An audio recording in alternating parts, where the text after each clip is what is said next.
All right, so today we are going to chat about life after sports and what that looks like. So, Mia is here and she's going to start us off with some really good insight. So, life after sport, I didn't think about it a lot as a student athlete. I was kind of in this mindset of it's going to be here forever. I don't really know what I'm going to do next. I'm going to try and figure it out. I'm getting a degree, I'm doing all the things. And about a year after I graduated, I finally realized, oh, I guess I have some transferable skills that I've been honing year after year. It was 7 years competitively rowing. So I guess I honed some leadership skills in there. I honed some communication skills. But really, you can't use them if you're not thinking about it in the moment. So think about one thing right now that you do on a daily basis that could be used in the workforce. Lauren, you got any examples? Well, actually, I was going to ask you because you told us that you rowed and you told us that you had leadership skills and communication skills. So tell us what you did as a rower and tell us what that exactly looks like. Okay, so I was a coxswain. Sounds a little funny, but I was the person who sat at the back of the rowing shell and was coming up with the game plan or the practice plan or calling the moves. And so I had to really be in tune with how everyone in my boat was working and feeling. And that's something that I use today when I work with students. I pick up on their cues and figure out what motivates them as I'm working with them. That's really cool. I like that. Yeah, I think I'll tell you I was not an athlete, a collegiate athlete, but I do see that a lot of times there's not that opportunity to have work experience because you're kind of busy. Your job is your sport. You are there training all day, every day. Your schedule is made for you. Then you've got classes, and then whatever little bit of time you have left, you have to also be yourself. So I can see that opportunity kind of being few and far in between. So what are some things that can help with maybe making that connection after sports, aside from like using those transferable skills? But I will say student athlete development does a really good job with, some of those things such as Suited for Success, and they have a resume week and lots of different opportunities. Okay, so I also was a student athlete in college. I ran track, and I think, well, more than just in track, I ran it since I was like in 6th grade. But a lot of skills that were useful after my career was over was I kind of implemented throughout my time. So we always had to finish the race, so we always had to be on time. We always had to prepare for the race, practice. Like everything was like transferable with real life situations when it came to work. So I think for me, it wasn't that hard to kind of see the transfer of skills. I think more so I knew I had it. It was just taking more effort to kind of apply it to like real actual work and not being in the sport. Like I wasn't on the track having to do this. I was in person and real close. So I think it was just like sharpening in that part and yeah. I also think as a student athlete, you guys do hard things every day. So even knowing that going into the workforce or going into that interview or going into that internship, whatever it is, that volunteer experience, while it's nerve-wracking, while it's new and out of your comfort zone, you've done hard things. So back to like being able to work as a team. Maybe you're in a team sport and communicating with your teammates is a good prime example of using communication with others.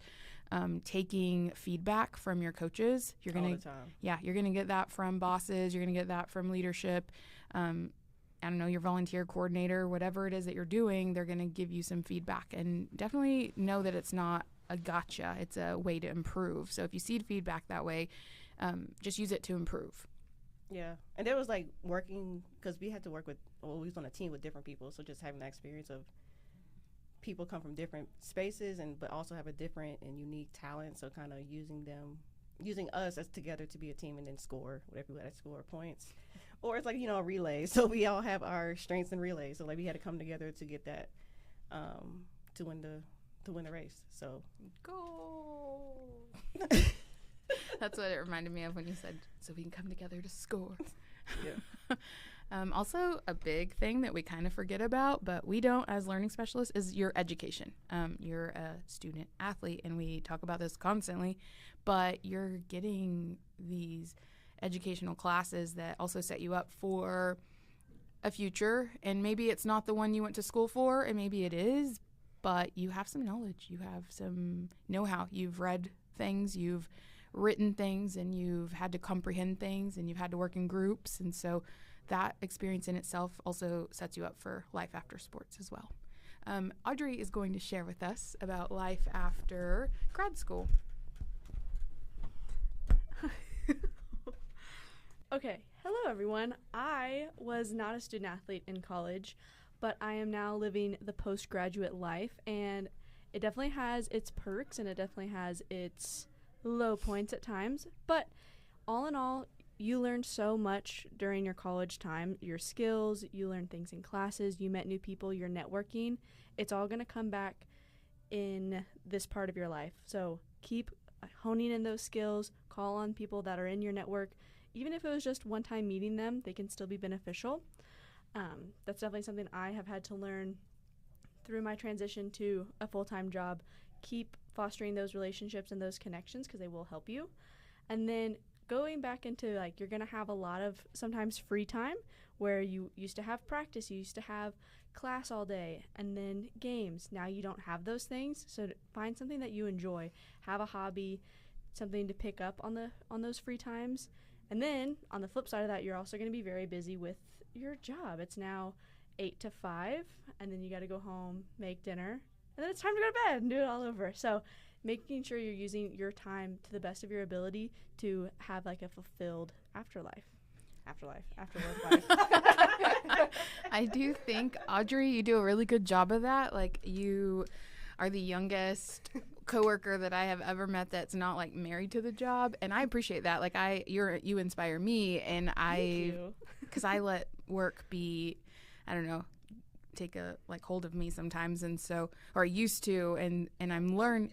No, I used to, and I'm learning, but seeing like you do that is also really cool because she's like, I got a class after this, I'm going to my workout class, or Right. I got to go do this, and I'm going to go do it, and there's nothing that gets in her way because she's like got it down. And so that's something me and Mia were talking about yesterday about, having too much downtime sometimes when you go from being so busy to having like, school's over and I now just am focusing on this one thing. I don't have school and practice and kind of like what you're saying. Yeah.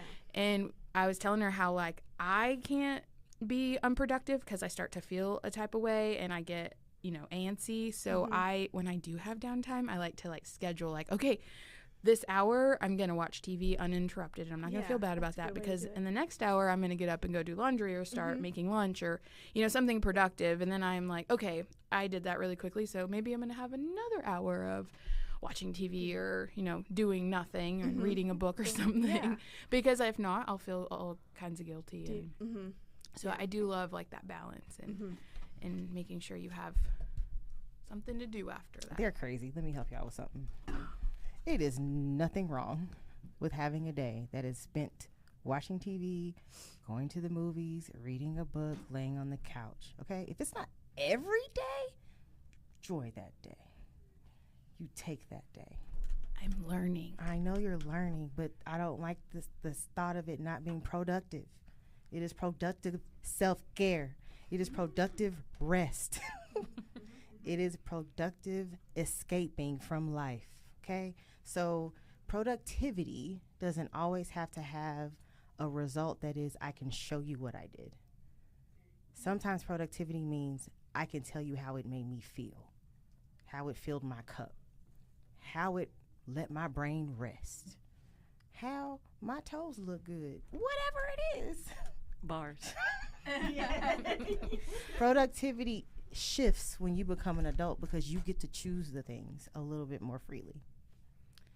I think that's why I don't think I'm an adult, because sometimes I don't know that I can choose them, which I'm learning. But And that's my job. I be telling them all the time. Yeah, Choose it. Choose that's a it. good choose perspective, Candace. Thank you. It. Cool. Bye. Awesome. And then one final thing I think we can touch on is like of course, life after sports, you might be getting ready for a job or something, or even like, I don't know, going into something related to what you're doing with your sport, but you might have to be interviewed. And so getting ready for those conversational pieces where you can talk to people, where you can answer questions, where you can, in a sense, sell yourself in a positive way, because you do have good things that you've been doing prior to this moment that you need to lean on and showcase. And so practicing those interview skills, talking to career services, because even when you graduate, you can still contact your career services as an alumni. I don't even know how you say that. But it's a real thing. When I went from being a teacher to I don't know what I was going to be, I definitely called Texas Tech Career Services and set up, like, check my resume out and check how do I do this, because I don't know how to get a job outside of teaching, because that's all I know. And it was super helpful. They will help you, I promise. I'll just say one more thing about that. When we think about interview skills, y'all have this thing called Media Day now, and you're answering these little questions, you're being professional, you're working with people from a different department.